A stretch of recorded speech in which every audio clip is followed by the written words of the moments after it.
Ravako malala ao amin'ny tompo ho aminareo anie ny fahasoavana sy ny fiadanana avy amin'Andriamanitra ray sy Jesosy Kristy tompontsika. Amen. Andriamanitra mpamorona manam-pahefana. Andriamanitra mpamorona manam-pahefana. Zany no asongadiny mofinainantsika an'io. Isaia 5:7, 9:7 hatramin'ny 7:12. Songadiny eto zany ilay fahefan'ny mpamorona. Rehefa mamaky ny Isaia 5:7 sika dia mahita ny tantaran'ny Kirosy mpanjaka izay nomanin'Andriamanitra hanafaka ny zanak'Israely tany ampahababoana tany Babilôna.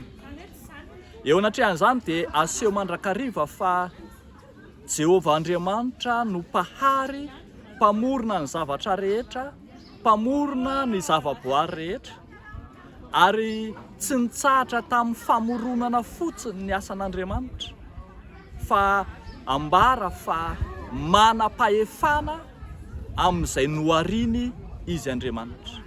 Manam-pahefana amin'izay nohariany izy, manam-pahefana amin'ny lanitra sy ny tany, manam-pahefana amin'ny ranomasina sy izay rehetra ao aminy.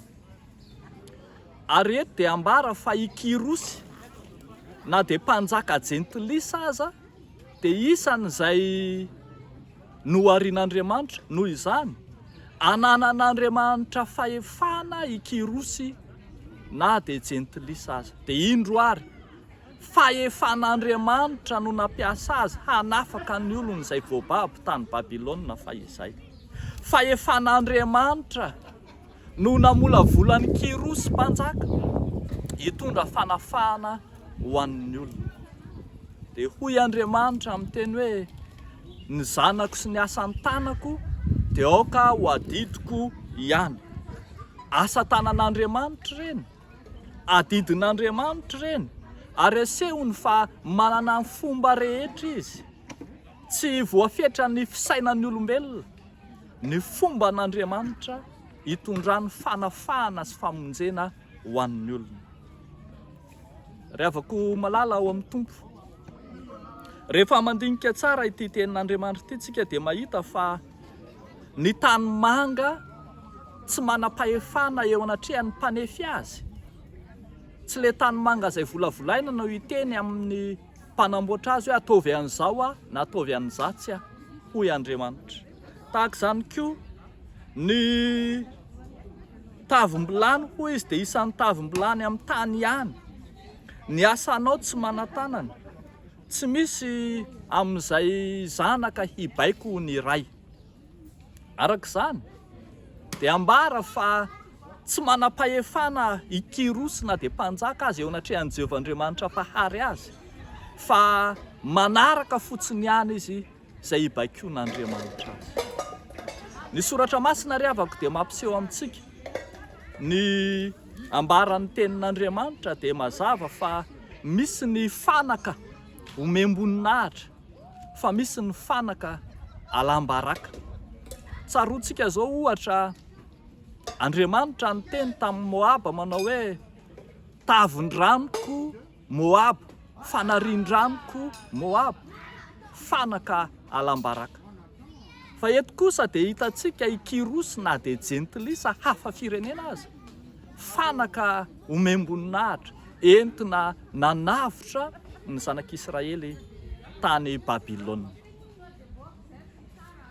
Tsy takatry ny saintsika ny fiasan'Andriamanitra tamin'ny faminaniana mesianika rehetra, ka nitantanan'Andriamanitra ny zanany tonga olombelona, ilay zanaka mpandrafitra no indro no memboninahitra nitondra famonjena ho an'izao tontolo izao.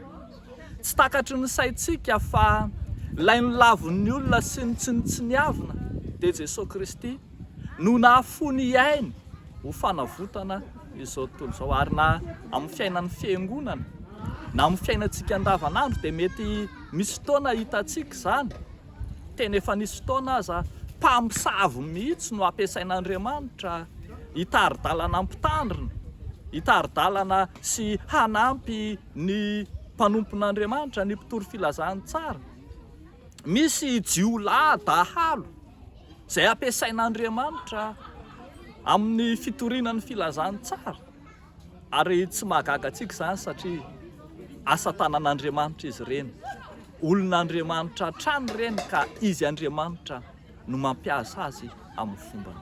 Ry havako malala ao amin'ny tompo. Raha fehezina ary izany dia izao manao hoe ny hafa firenena tsy malala an'Andriamanitra aza ampiasain'Andriamanitra hitondrana famonjena ho an'ny olona. Ianao kosa ndra hoe ianao ilay voafidin'Andriamanitra ka ho tonga fanaka alambaraka, anala-baraka ny anaran'Andriamanitra izay efa nomeny anao.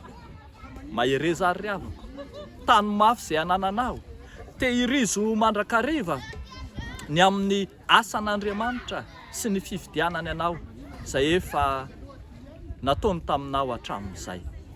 Fa ny zanako sy ny asan'ny tanako izy dia aoka ho adidiko ihany. Dia ho an'Andriamanitra irery ihany ny voninahitra. Amen. Hivavaka isika ry havako. Jesosy misaotra anao zahay ny amin'ny fiasanao tsy takatry ny saina, ny amin'izay lalana hitondranao ny voarinao. Ianao ilay Andriamanitra efa nametraka ny lalàna voajanahary, ny lalànan'ny natiora hatranom-boalohany, ka mampitsimoka ny voa, tonga manatao misy ravina ary tonga hazo mamoy indray rehefa avy eo. Fiasanao Andriamanitra any ary aminay mpanomponao. Dia toy izany hatrany no hitondranao ny fiainanay. Fa ianao kosa mampiatra ny fahefanao amin'ny voarinao rehetra. Izay Tompo vonona ho fitaovana eo am-pelatananao hitondrana ny anaranao masina. Ataonay sy angatanay amin'ny anaran'i Jesosy Kristy Tompo izany vavaka izany. Vavaka izay amin'ny teny ity ho an'ny mpanomponao tsiraray avy, ho avy nankalaza ny Pentekosta, samy fenona ny fanahy masina, ho feno hery eny am-pandehanana, hiatrika sy hamakivaky ity herinandro vaovao ity. Da io ny tsiraray avy, fa tsy nomenao fanahosa, fa fanahy mahery sy fitiavana ary fahonana teny. Dia amin'ny anaran'i Jesosy Kristy Tomponay, naovanay izany vavaka izany. Amen.